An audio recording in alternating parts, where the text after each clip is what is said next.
તો hello guys, welcome back to my another vlog. તો સવારે ઉઠીને દુકાન માટે તૈયાર થઈ ગયા છીએ. તૈયાર થઈને પેલા માતાજીના દીવાધૂપ કરી લઈએ. દીવાધૂપ કરીને પેલા દ્વારકાધીશના દર્શન કરીએ, મેરડીમાના દર્શન કરીએ, ચામુંડમાના દર્શન કરીને હવે નીકળ્યા દુકાન માટે. તો આજે સારા લાગીએ છીએ કારણ કે પહેર્યા છે કાળા કપડાં, મારી મેરડીના કપડાં, કારણ કે મેરડીમાં કાળો કલર ખૂબ ગમે એટલે આજ પહેરી લીધા છે.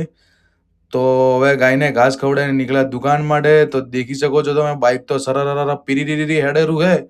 તો શું કરીએ, ફરીથી પહોંચી ગયા સીડીઓ ઉપર. આપણે જિંદગીમાં સીડીઓ જ પાડવાની છે. દુકાન પહોંચી ગયા છીએ. દુકાન પહોંચીને પહેલા ઘરે પહોંચ્યા કારણ કે આજે આવવાના હતા એસી વાળા સાફ સફાઈ કરવા માટે.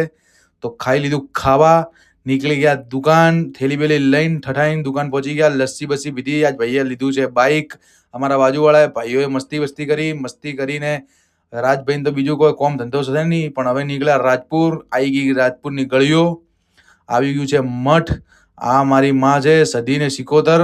તો એમના દીવા દેખી શકો છો તમે. પહોંચી ગયા જુનાડીજા મારી સિકોતર માને મળવા. તો ત્યાં મહાદેવને મળીને નીકળ્યા દુકાન. ચલો, જય માતા.